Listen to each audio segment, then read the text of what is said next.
All right, so we figured out the gOhm price, but it didn't show up.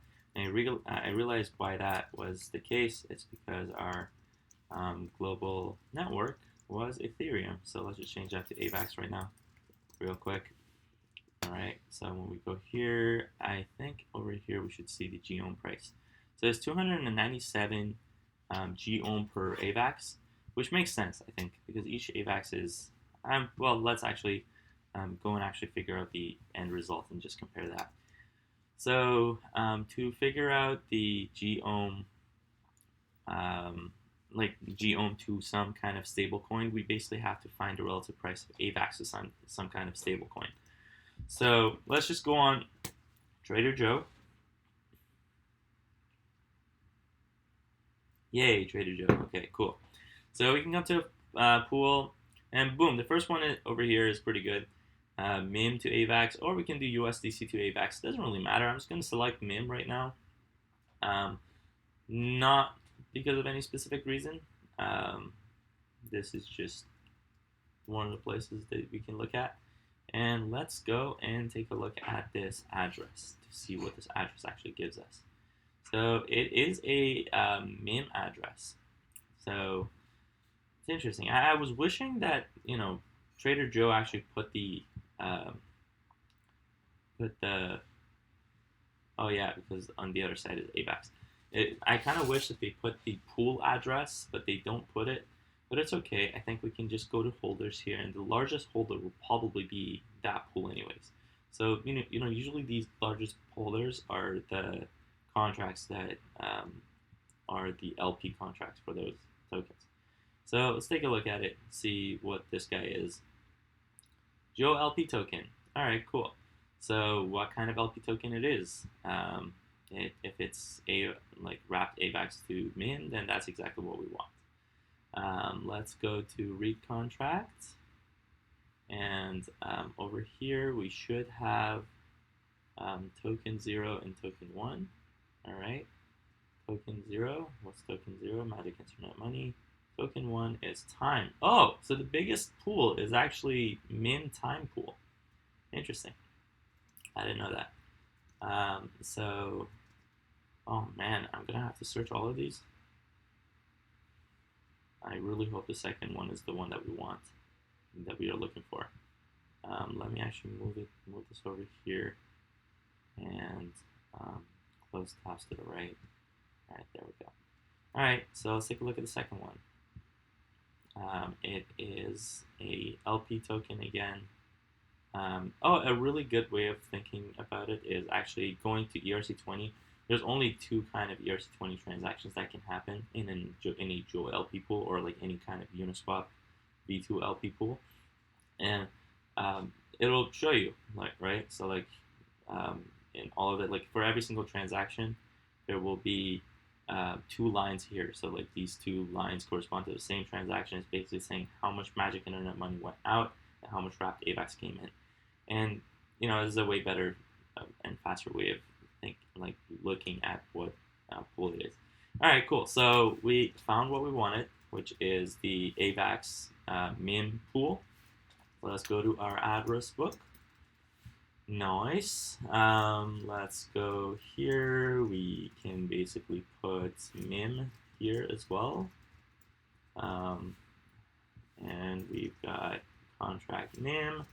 And we also have WAVAX MIM.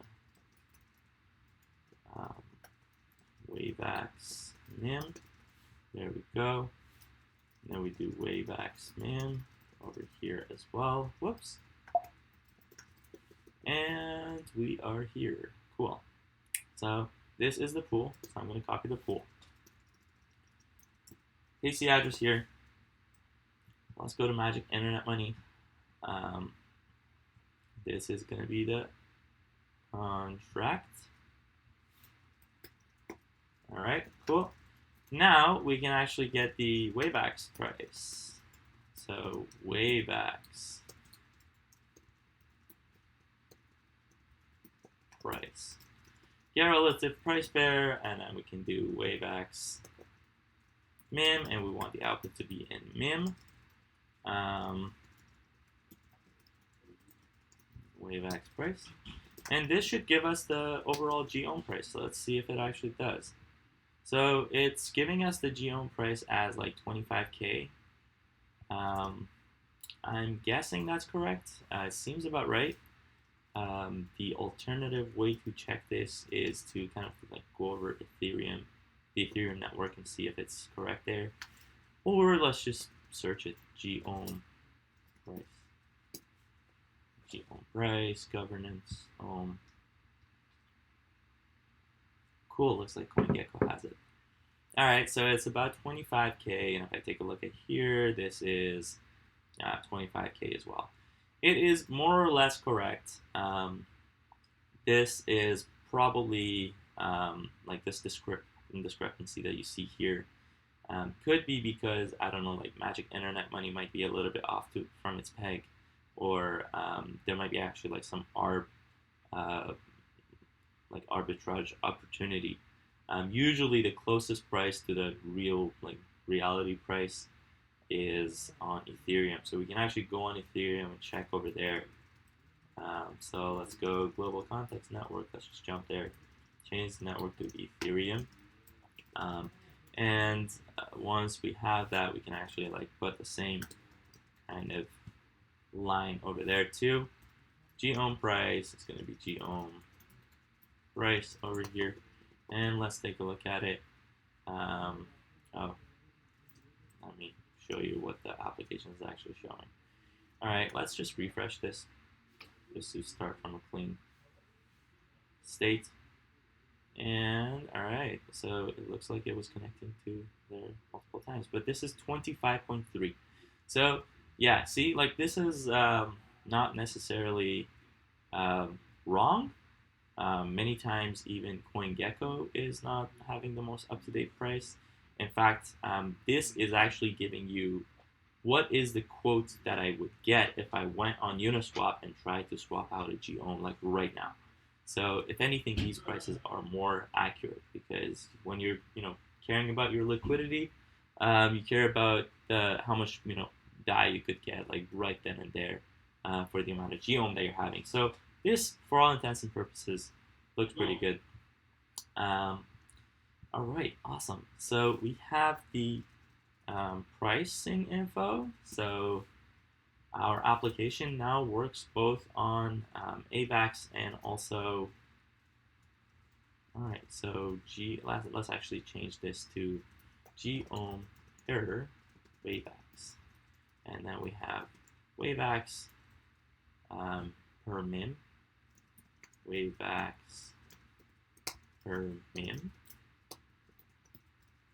and then const gOhm price is gOhm per AVAX.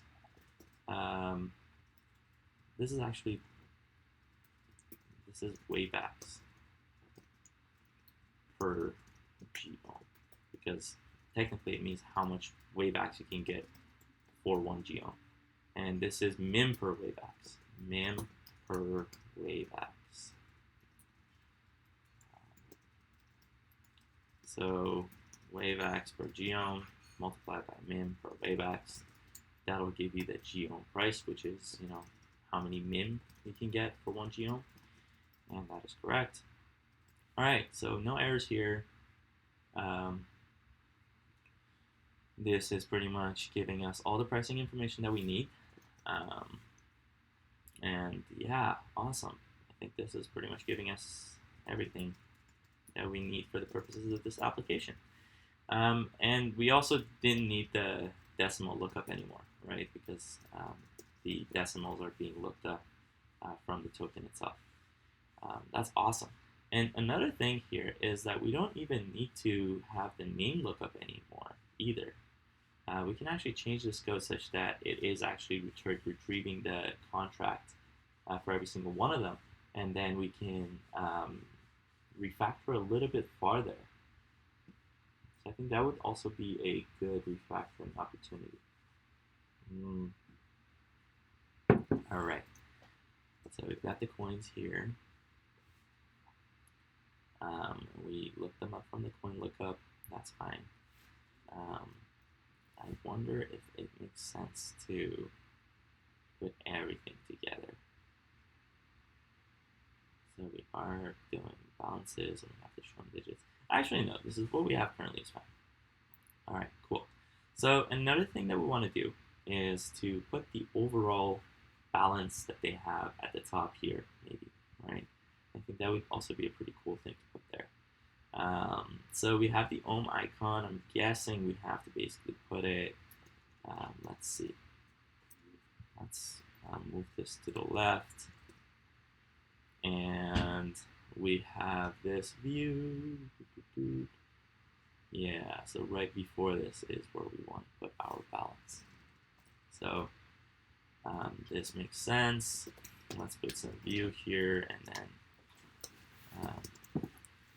some text. What was the text name that we put here? OM text, yeah, Olympus. OM text, standing for Olympus text. And then balance.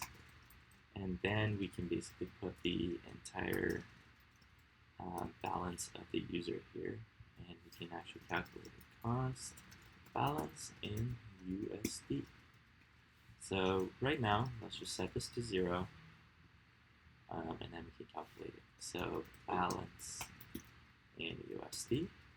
I think that pretty much gives us what we want. So, okay, cool. It is showing it here. Awesome. Now what we can do is set the margin top here to like maybe 50. And then, yeah, style margin top 50 again. We can, yeah, we have that now. And then we can add some extra styling here. Font size. And maybe like 24 pixels. I wonder how much bigger that gets.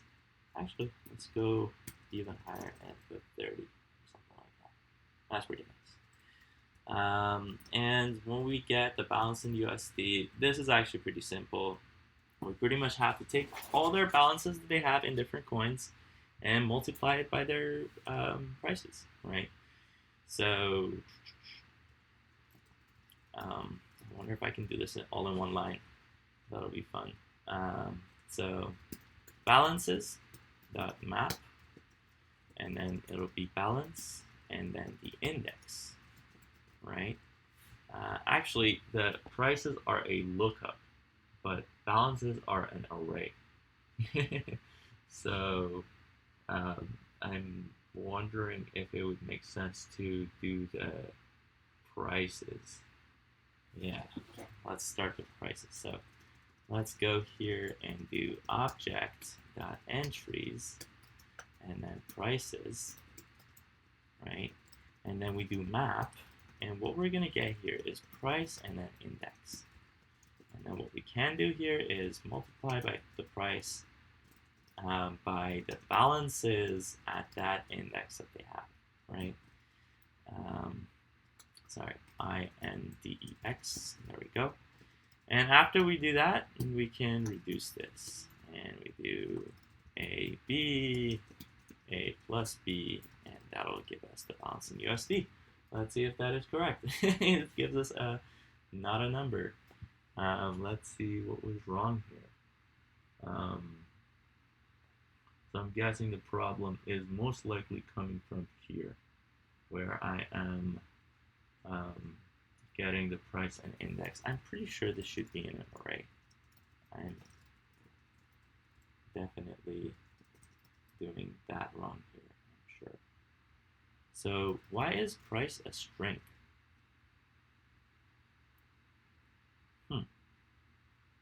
Oh, this is the price. This is the price. This is the index. That makes sense. And if we do it that way, and then we can do parse int index, and I think that might fix our issue. Huh, no, it looks like that is not fixing our issue. Oh no, I was really hoping that I could just do all of this in one line. Alright, so let's figure out what the problem is here. So console.log index net price. Let's take a look, see what's going wrong here. Return price.balances so that we do not have issues.